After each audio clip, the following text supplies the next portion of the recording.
ఎటువంటి మహిళా సంఘం లక్ష రూపాయలు ఇస్తుంది. ఇస్తానా ఇంకా రాలేదు సభ్యురాలునా ఈ ఊరు ఇందిరాగాంధీ గ్రూప్.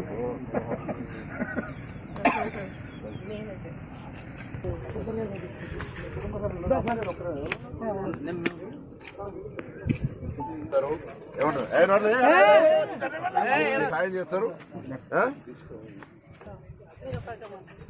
ఏం కాదు ఏడోకు సంతోషం. ఒక శాల్వీయా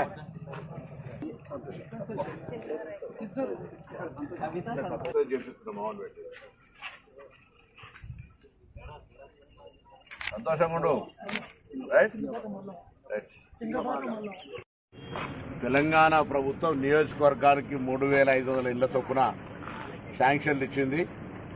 అదేవిధంగా వారు కట్టుకోవడానికి ఆర్థిక స్తోమత లేని వాళ్లకు మహిళా సంఘాల ద్వారా ₹1,00,000 అడ్వాన్స్ ఇచ్చి మళ్లీ నిర్మాణం తర్వాత తీసుకుంటా ఉన్నారు. అదేవిధంగా ప్రతి ఇందిరమ్మ ఇళ్లకు 8 ట్రాక్టర్ల ఉసుకను ఉచితంగా ఇచ్చే కార్యక్రమం తీసుకుంటా ఉన్నారు. కాబట్టి ప్రతి ఒక్కరూ ఇందిరమ్మ ఇళ్లను వెంటనే పనులు స్టార్ట్ చేసి నిర్మించుకోవాల్సిందిగా ఈ సందర్భంగా కోరుతాను.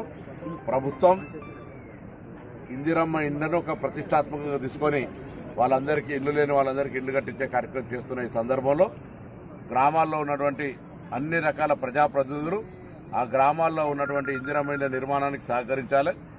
ఇందిరమ్మ ఇళ్ల నిర్మాణంకు అధికారుల యొక్క పాత్ర కూడా చాలా అవసరం. కాబట్టి ఇల్లు కట్టించుడు పెళ్లి చేసి చూడనట్టుగా ఇళ్లకు సంబంధించిన విషయం లోపల ప్రతి ఒక్కరూ తమ వంతు సహకారాలు అందించాలని కోరుతాను. లబ్దిదారులందరూ కూడా శుభాకాంక్షలు. తప్పకుండా 10 ఏళ్లలో డబుల్ బెడ్రూమ్ కొరకు ఎదురు చూసినారు.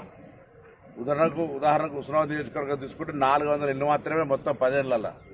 సో ఇప్పుడు నియోజకవర్గంలో 3,500 ఈ సంవత్సరానికి వచ్చినాయి. మళ్ళీ నెక్స్ట్ 2 నెలల్లో మళ్ళీ నెక్స్ట్ ఇయర్ కూడా 3,500 వస్తాయి.